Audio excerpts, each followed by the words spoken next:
പ്രിയമുള്ളവരെ, കാവ്യവിചാരം 3 നമ്മൾ ഇന്നും ചർച്ചയ്ക്കെടുക്കുന്നത് ഭാഷാപിതാവായ എഴുത്തച്ഛൻ്റെ ക്ഷണപ്രഭാചഞ്ചലം എന്ന കവിത തന്നെയാണ്. അതിലെ വരികൾ ഇങ്ങനെ തുടരുന്നു. പുത്രമിത്ര കളത്രാദി സംഗമം എത്രയും അല്പകാലസ്ഥിതമോർക്ക നീ, പാന്ധർ പെരുവഴി അമ്പലം തന്നിലെ താന്തരായി കൂടി വിയോഗം വരും പോലെ, നദ്യാമൊഴുകുന്ന കാഷ്ഠങ്ങൾ പോലെയും എത്രയും ചഞ്ചലമാലയ സംഗമം. ലക്ഷ്മിയും അസ്ഥിരയല്ലോ മനുഷ്യർക്ക്, നിൽക്കുമോ യൗവനവും പുനരധ്രുവം. സ്വപ്നസമാനം കളത്ര സുഖം നൃണ, മൽപമായുസ്സും നിരൂപിക്ക ലക്ഷ്മണ. രാഗാതിസങ്കുലമായുള്ള സംസാരം ആകെ നിരൂപിക്കിൽ സ്വപ്നതുല്യം സഖേ. എത്ര അർത്ഥവത്താണ്, എത്ര ആശയസമ്പുഷ്ടതയിലാണ് ഈ വരികൾ പിറവികൊണ്ടിട്ടുണ്ട് എന്ന് നമുക്ക് ഈ വരികൾ പരിശോധിച്ചാൽ മനസ്സിലാകും. പുത്രമിത്ര കളത്രാദി സംഗമം എത്രയും അല്പകാലസ്ഥിതമോർക്ക നീ. രാമൻ ലക്ഷ്മണനെ സാന്ത്വനിപ്പിക്കുന്നതാണല്ലോ ഇവിടെ പരാമർശം. പുത്രമിത്ര കളത്രാദി സംഗമം, മക്കളെക്കുറിച്ച്, മിത്രജനങ്ങളെക്കുറിച്ച്, നമ്മുടെ ബന്ധുക്കളെക്കുറിച്ച്, കളത്രം ഭാര്യ, അപ്പോൾ പുത്രന്മാരെക്കുറിച്ച്, അല്ലെങ്കിൽ അതിനെ നമ്മളിങ്ങനെ വിചിന്തനം ചെയ്യാം.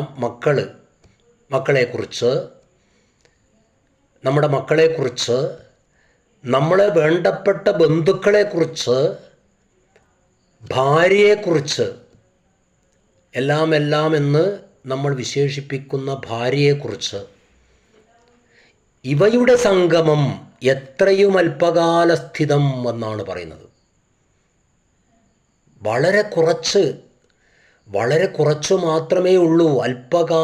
അല്പകാലത്തേക്ക് മാത്രമുള്ളതാണ് ഇവയുടെ സംഗമം എന്ന നിലയിലാണ് അതിൻ്റെ പരികൽപ്പന വരുന്നത്.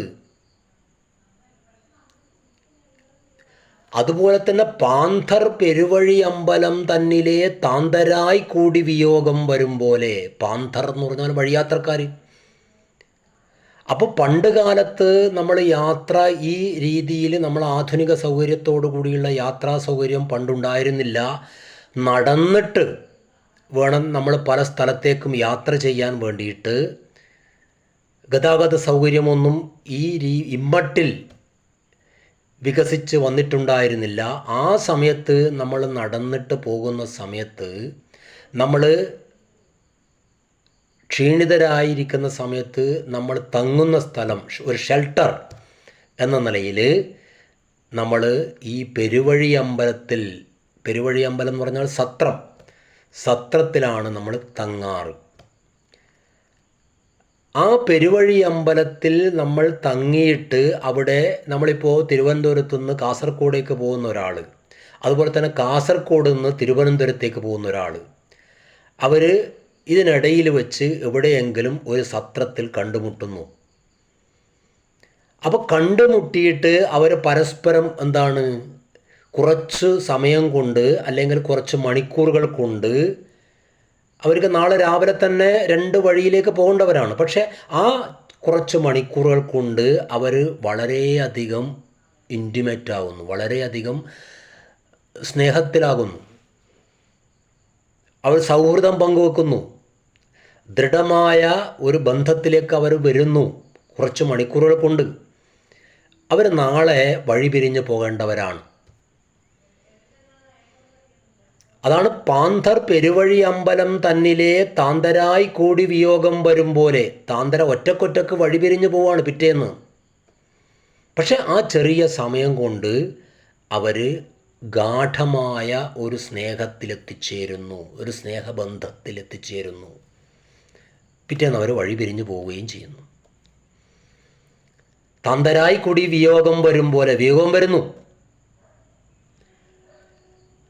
അതുപോലെ തന്നെയാണ് നദ്യാമൊഴുകുന്ന കാഷ്ടങ്ങൾ പോലെയും എത്രയും ചഞ്ചലമാലയ സംഗമം.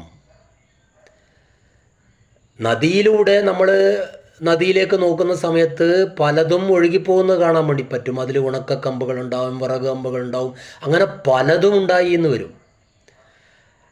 അപ്പോൾ നദിയിലൂടെ പലതും എങ്ങോട്ട് ഒഴുകിപ്പോകുന്നു, അത് എവിടെ നിന്ന് വരുന്നുവെന്നോ, ഈ ഒഴുകിപ്പോകുന്ന സാധനങ്ങൾ എവിടെ നിന്ന് വരുന്നുവെന്നോ എങ്ങോട്ടേക്ക് പോകുന്നുവെന്നോ ആർക്കും പറയാൻ വേണ്ടി പറ്റില്ല.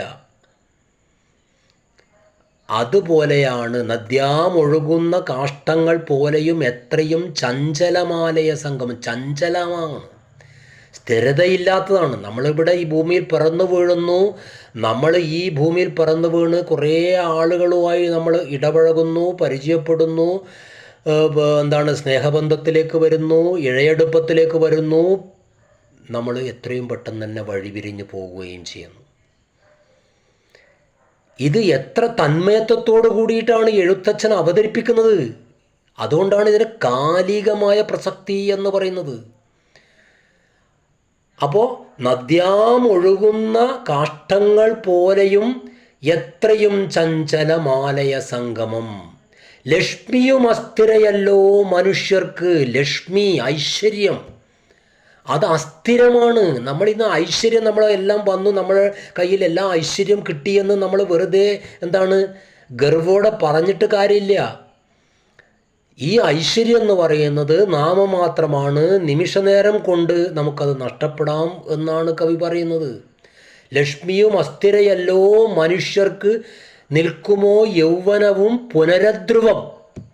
യൗവനം എന്ന് പറയുന്നതും അധികകാലമൊന്നും നിൽക്കാത്തതാണ്. ചെറിയൊരു കാലയളവിൽ മാത്രം ഉള്ളതാണ് യൗവനം എന്ന് പറയുന്നത്.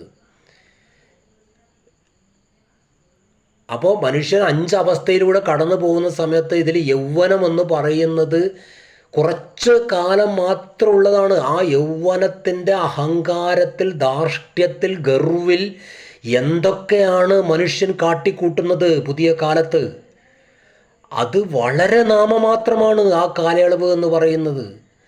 നിൽക്കുമോ യൗവനവും പുനരധ്രുവം, സ്വപ്നസമാനം കളത്രസുഖം. വീണ്ടും ആവർത്തിക്കുകയാണ്, സ്വപ്നസമാനം കളത്രസുഖം. ഭാര്യാസുഖം എന്ന് പറയുന്നത് സ്വപ്ന തുല്യമാണ്. കളത്രസുഖം, സ്വപ്നസമാനം കളത്രസുഖം.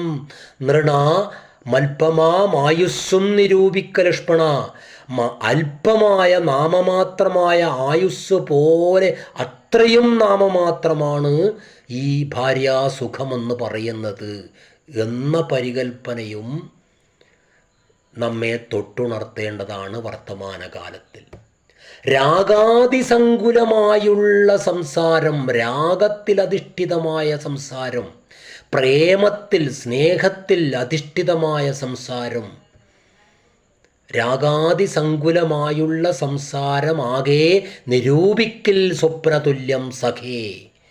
രാഗത്തിലധിഷ്ഠിതമായ സംസാരവും പ്രേമത്തിലധിഷ്ഠിതമായ സംസാരവും ഇതെല്ലാം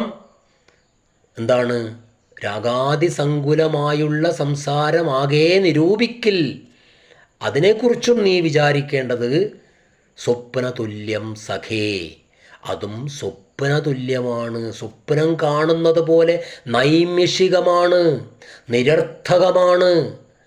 ഈ വർത്തമാനകാലത്തിൻ്റെ പരിതോവസ്ഥകളെ, വർത്തമാനകാലത്തിൻ്റെ ഈ ആസുരതകളെ നിശ്ചിതമായി ചോദ്യം ചെയ്യുന്ന നിലയിലാണ് എഴുത്തച്ഛൻ്റെ വരികൾ നമുക്ക് മുന്നിൽ ജ്വലിച്ചു നിൽക്കുന്നത് എന്ന് കാണാൻ വേണ്ടി കഴിയും. ഇന്നത്തെ കാവ്യവിചാരം ഇവിടെ അവസാനിക്കുന്നു. ജയ് ഹിന്ദ്.